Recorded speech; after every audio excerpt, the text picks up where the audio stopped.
Περνάμε στον επόμενο ομιλητή μας, τον Rob Frazzini. Rob is the private equity Deloitte partner. He has 27 years of experience working with digital technologies and AI in particular. I've spoken to him a couple of times through Zoom, and I was impressed by his in-depth knowledge of the subject.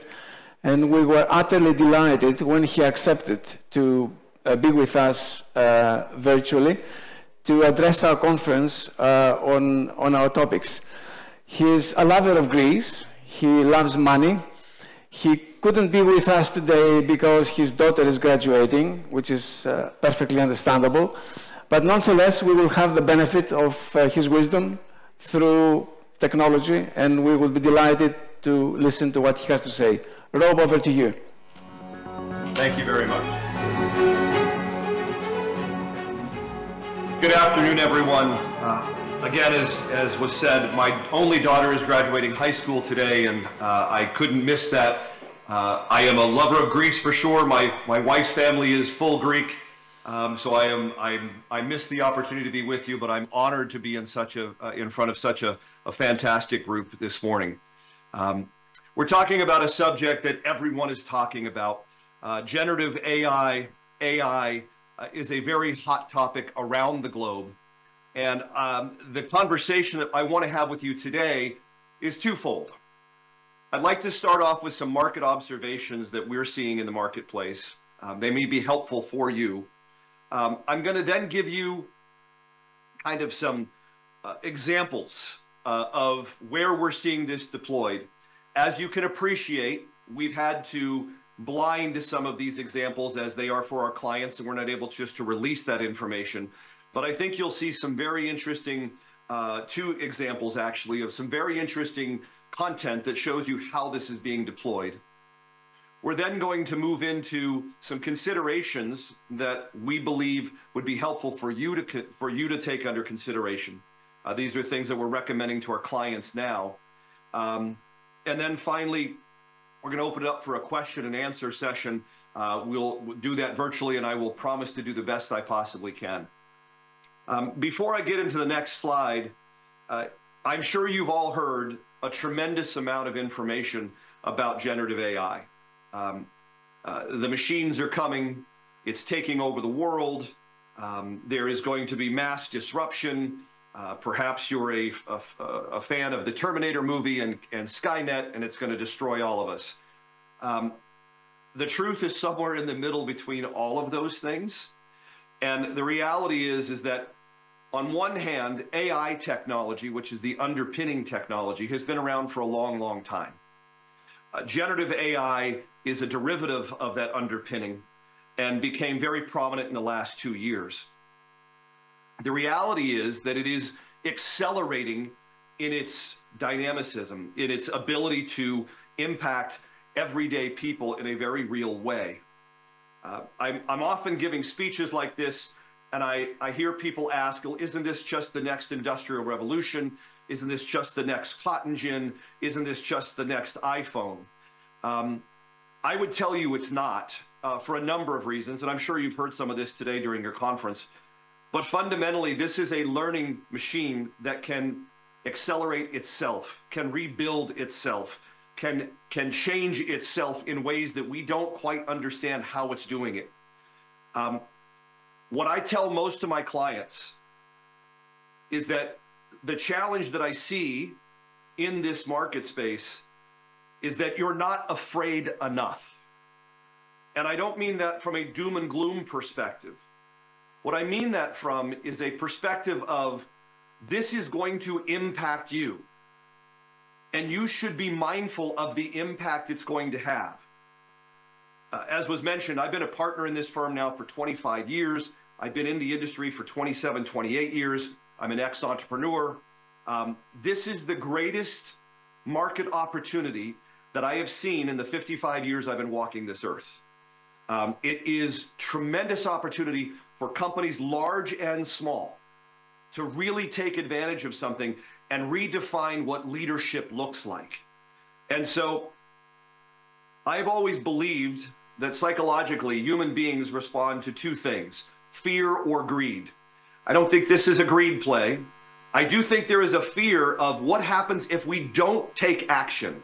What happens if we wait and see what happens? How does that impact the business I'm running today? And the reality is that we're seeing barrier to entry very, very low. And so you're in a great situation to take advantage of this technology, but you do need to act.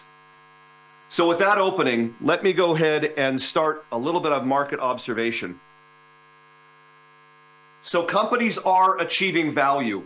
I try to remove as much small print as I can from the screens. But at the end of the day, what you're seeing is that you're seeing products and services being improved.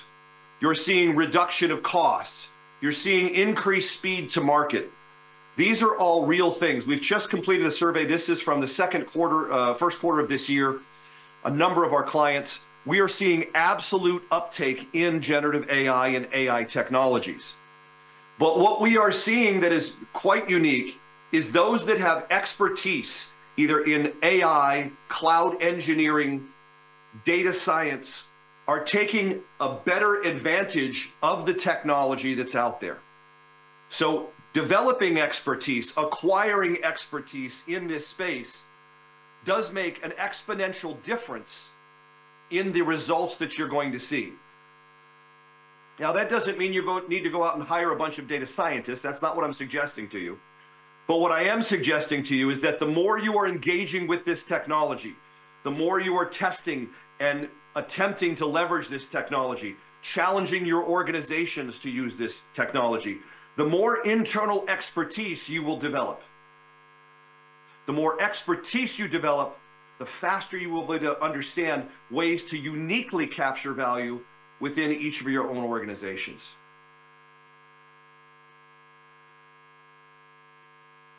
Secondly, expertise certainly does increase the velocity of value delivery. And so what we're seeing here is that companies that have this deeper expertise or that are open and engaging in innovation are adopting this at a much higher pace. They're providing a proliferation, and I'll talk about that in the next slide, of access to their employees. I will tell you there are three things that I've seen in the market from my clients. One is that they have blocked entire access to outside third-party tools in the name of protection. The other is that they are trying to encourage everyone to go to those outside tools. Neither one is the right answer. As leaders, if you are taking a position of blocking access to outside tools, what I will tell you will happen is that your staff, your employees, will find ways to take your company data, your company information outside of your corporate environment so that they can get access to these tools and then bring it back. We've seen that time and time again. So it's very important to have this balanced structure of allowing access, but protecting privacy and your IP. We're seeing companies invest much heavier in hardware, in cloud infrastructure, absolutely critical. We all know right now that the main players in this market space are the large cloud providers, Microsoft, Amazon, Google, many others. So making sure that you have a good, solid cloud strategy is really, really critical to success in this space. We're seeing companies actually jump into creation of their own LLMs, large language models. We're seeing companies actually moving towards something called open source language models. We'll talk a little bit about the proliferation of language models here in a few slides, but the point here is that this is growing. The workforce is getting exposed. People are adopting this technology at a rapid pace. We're investing in hardware. We're investing in cloud infrastructure. This is something that we're seeing across the board, every sector, every industry, government included.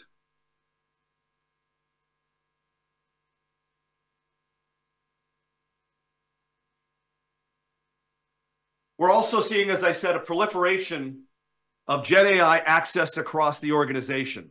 So if you look at the chart on your screen, you're seeing a large percentage of companies have some level of expertise and some level of workforce access to this technology. So the very high expertise, there's 20% of your peers that have very, very high expertise in this space. Then you're seeing some companies of the workforce that have a lower percentage, but what we're seeing here is access of this technology being made across the board. Now, what does that actually mean? Access can be through the creation of your own internal open AI or closed AI systems, vis-a-vis a Microsoft, an Amazon, or otherwise. It can also be in adopting the many versions of AI assistants that are coming with packaged software.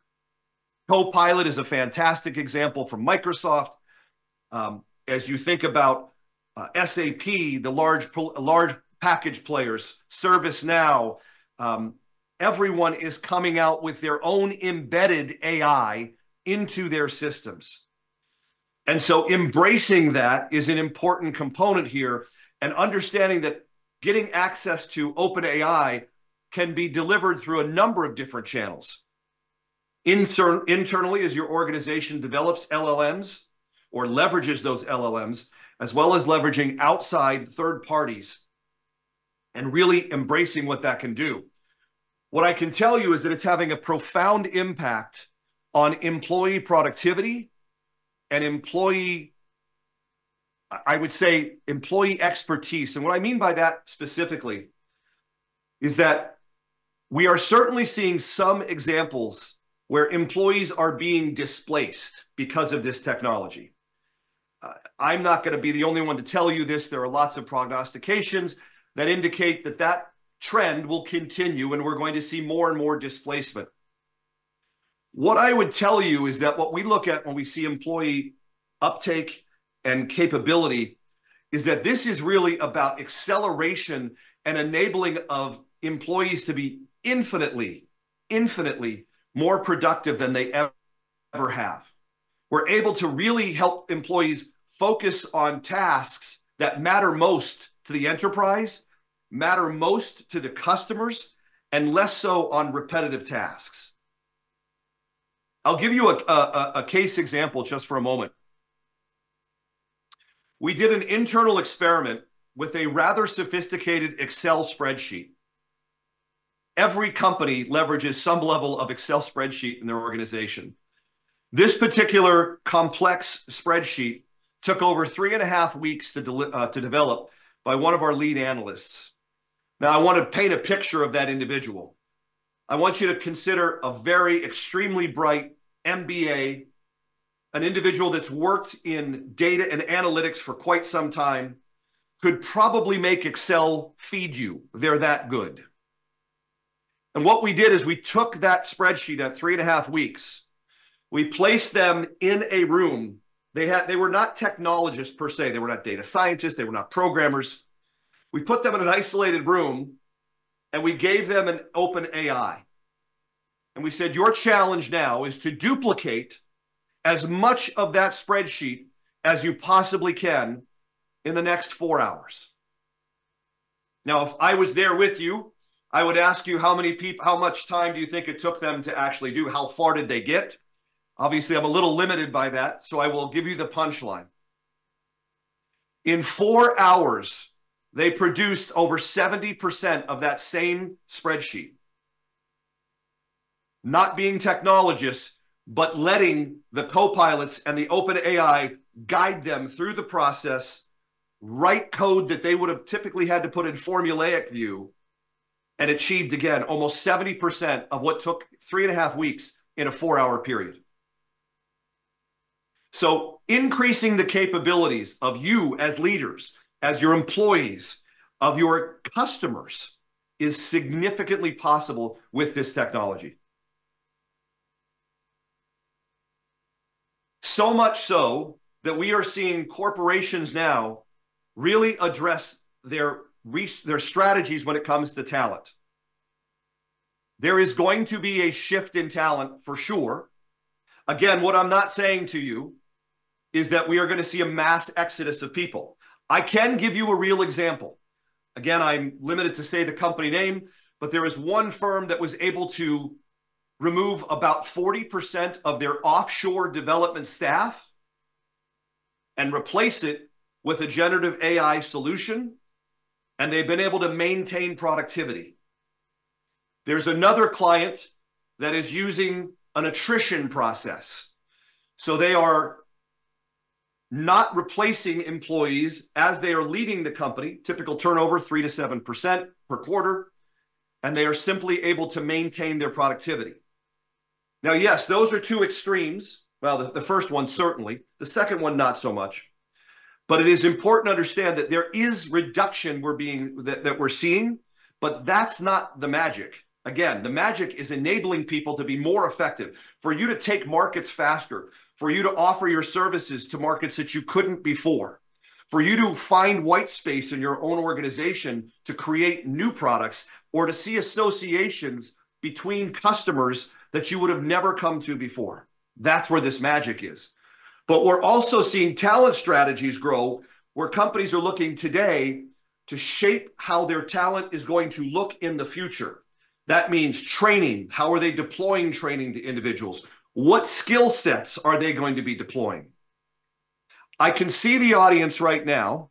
At least I can see most of the audience right now, so please bear with me. If you will, with the show of hands, I'm just curious as to how many people have heard the term prompt engineering. Can you please raise your hand if you have heard that? Stepping forward, a few of you. Okay. So prompt engineering, and I realize I'm speaking to a very august set of senior executives, but prompt engineering is nothing more than an articulated way of asking a machine to do a task for you. The reason I bring that up is that that is a new capability that is going to be necessary for all organizations. How do I ask questions precisely in critical thinking ways that drive an outcome to an open language model? Very, very critical. And this will be something that even you as CEOs and executives will do, right down to actual lowest levels in your organization will have to have some level of understanding of prompt engineering. And so as we look at talent strategies, we're looking at companies saying, what do we have to do to train on this new technology? What do we have to do to train on guardrails, on protections? I'll talk about that in a few slides as well. What do we have to do to instill this concept of rethinking how we look at our organization? What do we have to do to understand how we're going to shift where our talent focus is? We can now take more people off of repetitive tasks. How will we take that human energy and deploy it differently to create new value, new EBITDA for our organizations? Those things are what you're going to start focusing on. I'm sure some of you already are.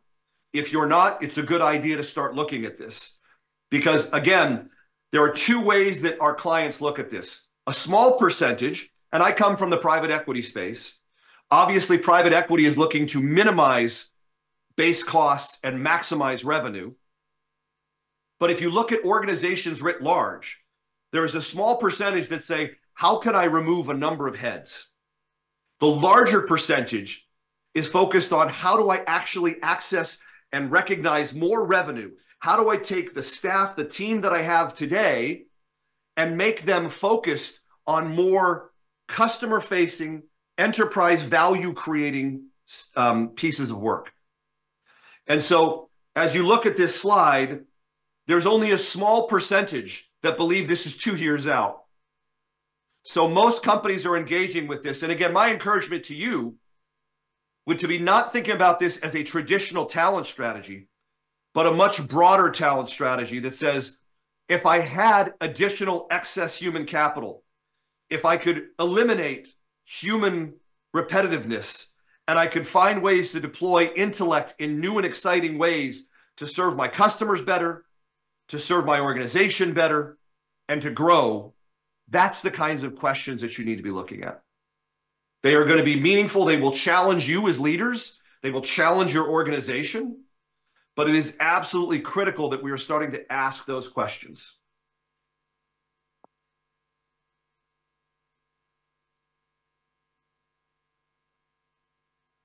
And if you'll bear with me for 1 second. So the beautiful thing about technology is that it's fully automated. And as you see, my light system just shut down because it's programmed to do so at 8:30 in the US time. So I will go dark for a second, but I'll be back in a moment, of course. But in the meantime, let me talk to you a little about market observations additionally on the technology side. So LLMs, large language models, I'm sure you've heard this, are rapidly proliferating. They are, there's just too many to count right now. Of course, we're all familiar with the ones that are coming from Microsoft, from OpenAI. Bear with me for 1 second. Let me just turn my systems back on.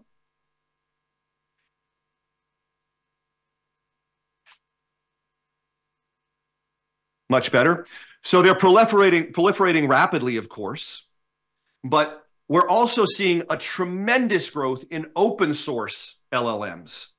So these are LLMs that are quite powerful, that are being created by third parties that are completely open sourced, and they're actually outpacing the development of larger models that are available from, again, OpenAI, Microsoft, Google, the cloud providers.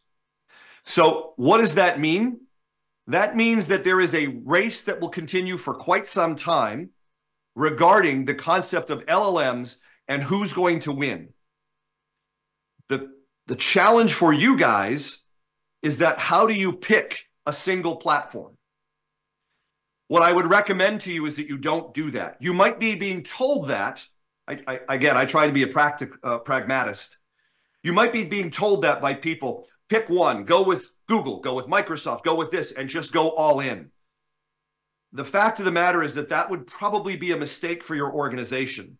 And the reason that I say that is that each LLM has different capabilities. They've been trained differently. They have different abilities to do certain things. And you're going to find that open source models might do things much more effectively than closed models like OpenAI or Microsoft. The magic for you guys is to make sure that you find a blend of LLMs that are going to suit your particular need. What I'm suggesting to you is a traffic conductor. So in this particular case, what I would say is you ask your question. I need to look at the latest quarterly results.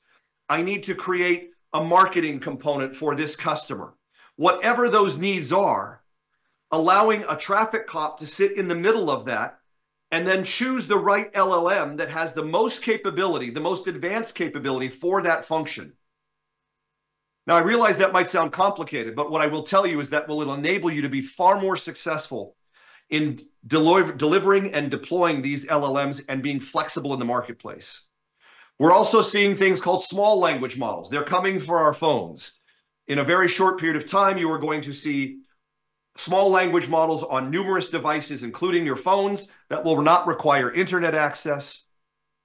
You've probably already seen that there is something multimodal now, so you can talk, you can visualize, you can add voice, you can conduct music. There are so many different modes now of interaction. You can create virtual copies of yourself. So we're starting to see this change dramatically, in the sense that it's not just asking a question, it's voice, it's visual, it's response back and forth. And that is only going to accelerate. If you saw the recent Google presentation that showed a dog on a balance ball, they had a robotic dog that was sitting on a balance ball that you'd see in a yoga class. And the robotic dog was capable of balancing itself. That's interesting. But what's more fascinating about that is that the robotic dog was trained in a virtual environment. What do I mean? They created a virtual simulated environment where the parameters of a ball were defined. And then they introduced the robot to that virtual environment and let it learn how to balance itself without ever touching the ground, without ever being on a ball, and then simply translated that information directly to a ball in real time. Why does that matter to you? You have the ability to create virtual parts of your organization where you can learn, develop new products, accelerate R&D in a virtual world without having the expense of the physical world and purchasing, developing, and rolling that out. That is going to be a significant game changer. Finally, as you think about platforms and data, there's this concept of build or buy. Most likely over time, you will do both. Currently, buying is the right solution because there is a limited set of hardware capacity. There are examples of people that have literally bought it and built it themselves. So if you think about the Bloomberg terminal, that's a great example of that. But in general, most of our companies that we see are essentially buying access through one of the cloud providers. Data is more important today than it ever was. Right now, your data, your internal data, is your secret sauce. It is your competitive advantage. And making sure that you secure that data and leverage that data to your advantage is going to be so critical. What I can tell you is most companies that we work with don't have a good handle on their data. While it might be in a cloud, it's all over the place. Putting a lot of effort into managing your data is going to be a critical success factor for you in the next 2 to 3 years for sure. Finally, understanding that compute power is still greatly constrained. Chip providers are doing everything that they can to provide more capabilities. We're seeing new entrants into the market from numerous countries, numerous players. But the bottom line is that we're still seeing constraints. And that will continue for at least the next 12 to 18 months, if not longer. Now, you've heard me talk a lot, and I appreciate that.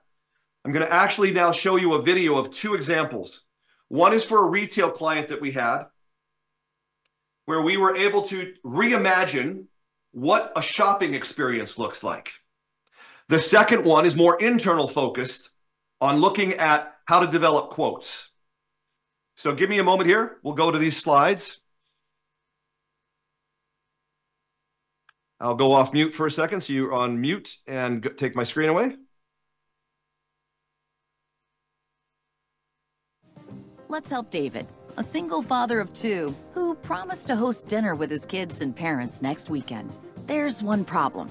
He's not exactly an expert chef. Normally, he'd spend a lot of time planning dinner, searching for recipes, making lists, and going to the store. Not anymore. This solution can recommend a recipe and show him all the products he needs in one contextual search instead of by individual product. He doesn't leave the site when he has a question. Accommodating his daughter's allergies and swapping ingredients is easy with the chat-like responses. Questions aren't limited to text from the product description. Translations and more are right at David's fingertips without abandoning his cart. Questions answered, he's about to add everything. And, oof, it's a little out of budget. But David can save lasagna night. He can ask to keep things under $35. Done. The system intelligently optimizes the products with alternatives and modifies the recipe to match. Just because it's lasagna on a budget doesn't mean it has to look that way. If David's looking to impress mom and dad, he can get recommended presentation tips with AI-generated images. David might just be inspired to further up his dinner party game with a wine pairing or gelato for dessert. Sometimes customers have an idea of what they want, but need help narrowing down their options. Mark is planning a vacation and is looking for a new shirt to bring. He doesn't need to use a separate filter to narrow his search. Mark can ask for only highly rated products in the color he wants right away. As questions occur to him, he can refine what he's looking for and get answers in natural language. The conversation is easy. The comparison is easier. Mark isn't spending tons of time scrolling through product details and reviews or switching between tabs to compare specs. It's all taken care of.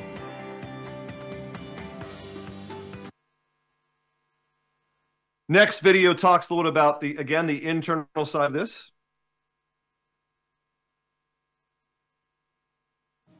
Let's help David, a single father of My part. 2 who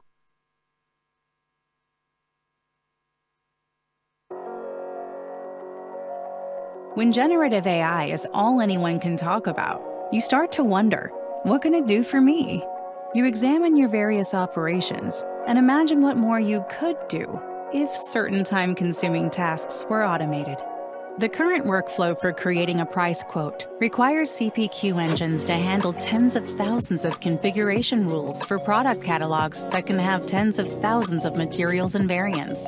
It can be overwhelming for new sales reps, distributors, or customers themselves to know when and how to start a quote. That's precisely what led to Deloitte working with one of our clients to create the CPQ Copilot, a Gen AI-powered conversational application that recommends optimal services and generates quotes based on historical information and user requirements to increase sales team productivity by 30%. We determined that too much time was being spent to create the precise configuration of products to generate accurate price quotes for customers, and the inefficient multi-step processes in place that required many follow-up calls. We then harnessed the power of generative AI to streamline the price quote process to provide customers with a greater experience, while freeing up operational teams' time to increase their successful deals by 25%.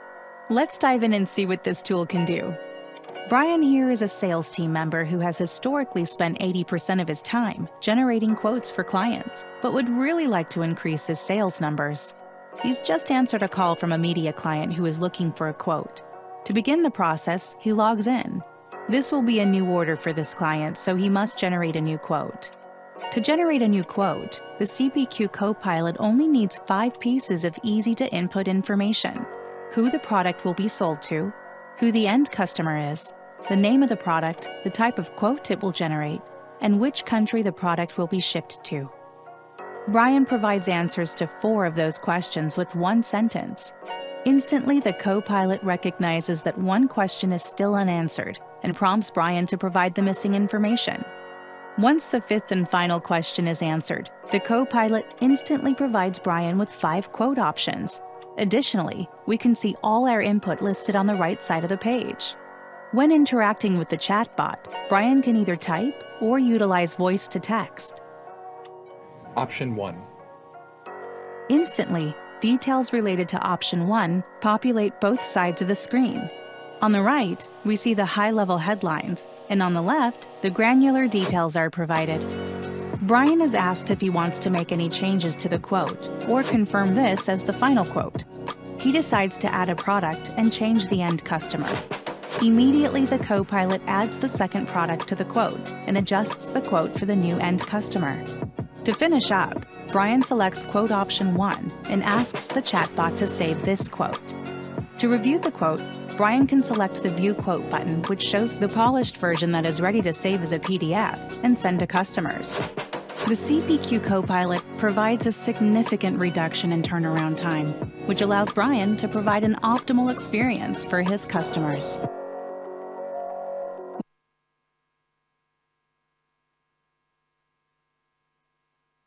So hopefully those are 2 good examples of real deployed AI solutions, again, masked as we have to, that are having significant impacts both on the retail consumer world and internal capabilities, where you're seeing cost savings, and again, as I articulated earlier, a great deal of productivity increases.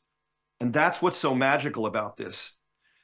The other thing that I would tell you is that while these systems aren't simple necessarily to create, the level of complexity that goes into creating these systems is greatly reduced compared to what it would have been 10 years ago. Infinitely, quite honestly. And so this technology is something that's accessible, that we can have many of our organizations embrace, own, and kind of develop further. So hopefully that gives you some insight to, this isn't just all talk. This isn't just, I can create fantastic pictures. I can make all sorts of funny graphics, or I can ask funny questions about my dogs, my kids, or otherwise. This has real life business implications that are being deployed.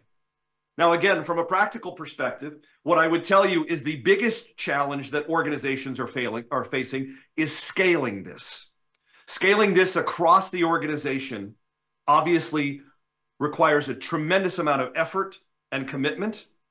And we're so new into this cycle that what we're seeing essentially is large pilots that are being deployed in geographies and then scaled and scaled. Scaling is critical, but there's a lot that goes into scaling. As I mentioned before, one of the most important things to think about is this concept of risk. As you can see on this slide here, safe and secure. It is critical that you secure your data, that you secure your environments. There is this concept of hallucination that is part and parcel with this technology. That's where it will infer the improper answer based on data that you have. There is this concept of making sure that you are protecting the IP that you own and protecting how you're using the IP that you are leveraging. What do I mean by that? There are outside companies that I'm sure many of you leverage to provide data, access to your companies, reports, outside market information. We have to be really, really careful how we leverage that information internally so that we don't violate specific IP clauses that we're seeing pop up across the entire market space. The latest was Adobe as an example that has changed their user agreement, now allowing and constricting certain types of information and opening their access to your information. So what I will tell you is that there's going to be a significant shift in the legal as well as the regulatory grounds in the next 18 months for sure. We're seeing countries across the world adopt different types of policies. But making sure that you have a safe and secure environment is absolutely critical. When we talk about robust and reliable, these technologies require a tremendous amount of horsepower to operate. They need to be reliable in the answers that they're providing, that you trust the source. There are tools and techniques you can use for that, so to make sure that when you're given an answer, you're given the reference for where that answer comes from. Making sure that the systems around it are robust enough to give you an entire picture, not just a snippet of information. Making sure there is accountability stands by itself. You have to be accountable for the information that you're providing and accountable for how you're deploying this. Being responsible is so important. Responsible with the information that you're sharing. You've probably all heard the term of bias. Well, this is a learning machine. So it is essentially, perhaps you've heard the old term, garbage in, garbage out. Well, information that it is now taking in will bias its output. So if it learns a particular set of criteria about your organization, it will bias its answers based on that. So making sure that you're responsible in how you train these things is going to be critical.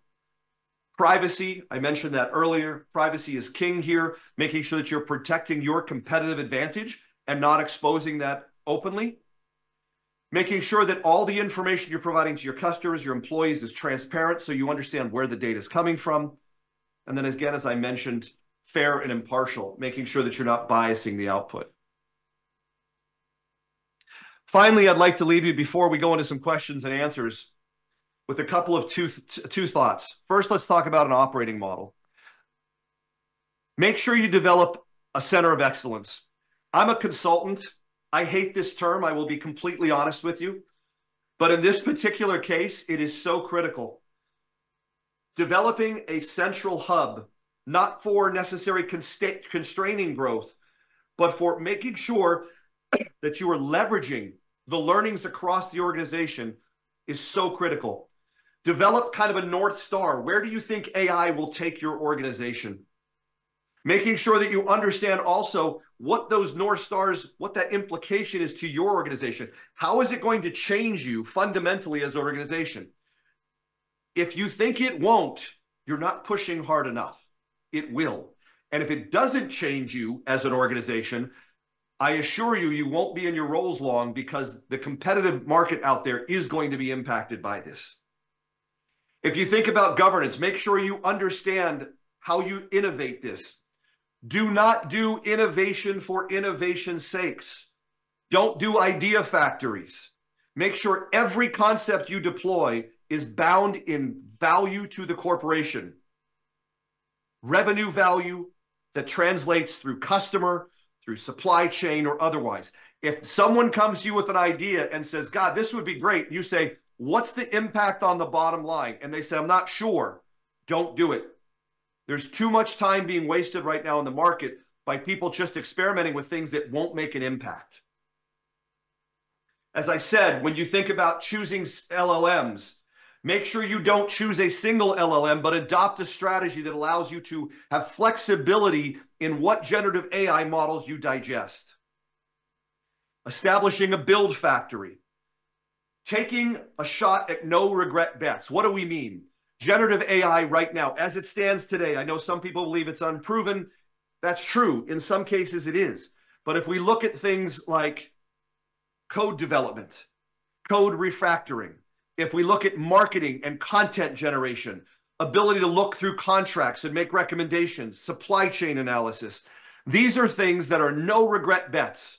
The risk to your organization is wildly low. The value is extremely high. At the end of the day, and you understand this as executives, this is less about technology and more about change management, about creating a culture that demonstrates quick wins where the rest of the environment says, this is something I want to embrace.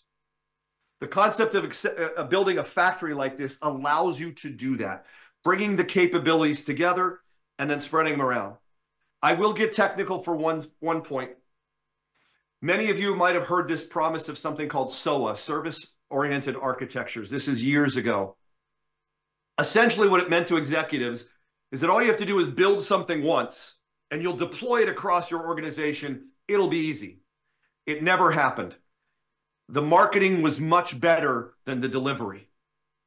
What I will tell you now is that in this world of generative AI, we are seeing high degrees of reuse.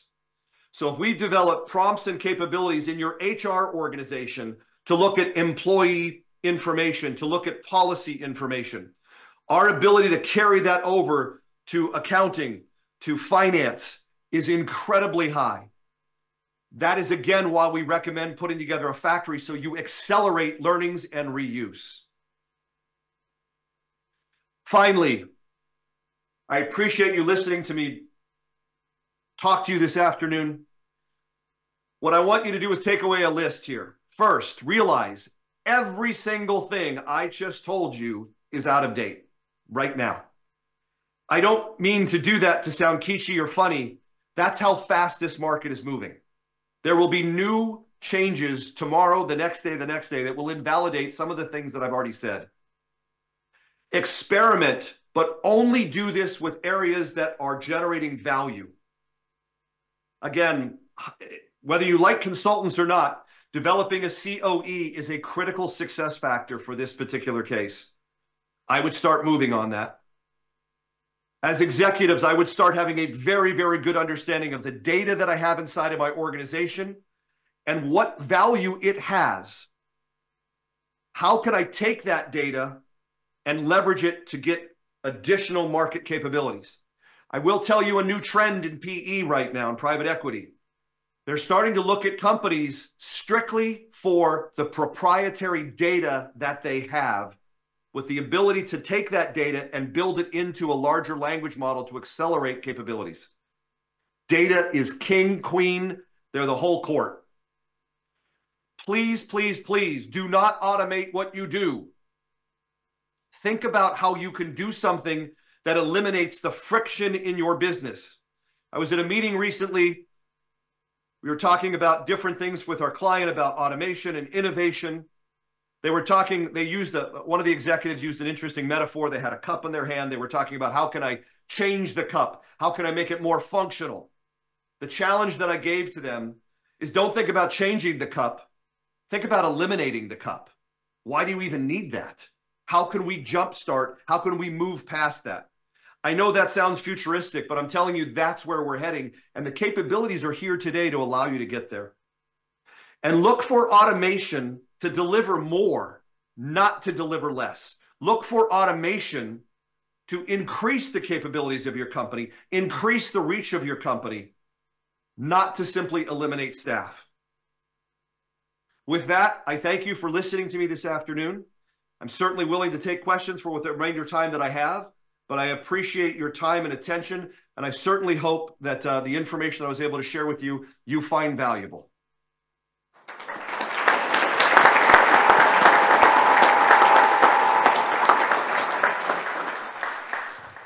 Thank you, Rob. We appreciate your time as well as the insights you gave us. I think you focused more on the business applicability insights coming from AI, gave us a number of tools.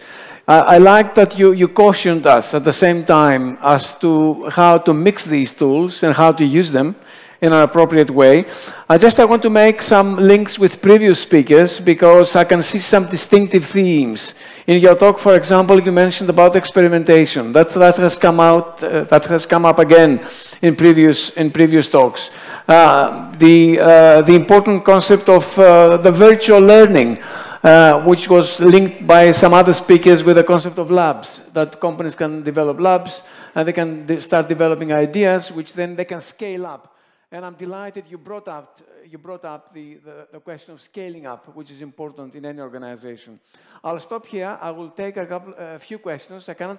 We don't have much time, but at least 5 minutes will be, I think we have 5 minutes at least to discuss some points. Any questions? I have one on my laptop here. Now, this is not so much a core theme that you developed, but it is related to it. It's about the work-life balance. And the question is the work-life balance trend closely related to the new AI reality? Meaning, next generation will be working less and producing same or more due to AI and spend the rest of the time on personal items. So do you see all this increase in productivity and enabling us to do more things and different things? How does this square with a kind of work-life balance? What a fantastic question. Thank you for that. As an old guy, it's hard for me sometimes to get my head around this, but absolutely we are seeing this impact work-life balance. We're seeing this impact what people are spending their time on because they're getting higher and higher productivity. And as we look at the generations that we're facing now, they're already challenging the work schedules that we currently have. So what this is enabling a lot of people to do is provide that same volume of work, greater volume of work in a much lesser time and in a much more meaningful way. So I think that question is excellent. And I think we're going to see an absolute push for a rebalancing of time where you're having less time focused behind a keyboard, more time focused on personal efforts. I also will tell you in the next 2 years, I will bet you that 30% of the people in this audience have their own personal AI that learns how you speak, what information you typically share, and they will be able to converse with that and get information from your virtual self that is very similar to what I'd be giving you right now. Thank you, Rob. Any other questions? Rob, I'm tempted to prompt you a little bit on prompt engineering. Can you expand a little bit on this? Sure. So at the end of the day, prompt engineering is nothing more than a way of asking a question. If I say to you, "How are you today?" I expect an answer. However, prompt engineering is a little bit more eloquent than that, and it's much like we interact. If I come to you and I say, "Hi, how are you doing today?" with a smile on my face and a certain intonation, I'm going to get an answer. If I come to you and say, "Hi, how are you today?" it's going to be a very different answer. Much is the same of the concept of prompt engineering. How you ask the question will determine the response that you get back. What that translates to is a necessity to have a very, very thoughtful approach to how you ask questions of your data and how you define them. So for instance, if I said to you right now, I would like to create a visual for my company, which is a fast food chain, and I want it to reflect a hamburger in a home setting, that will give me one visual.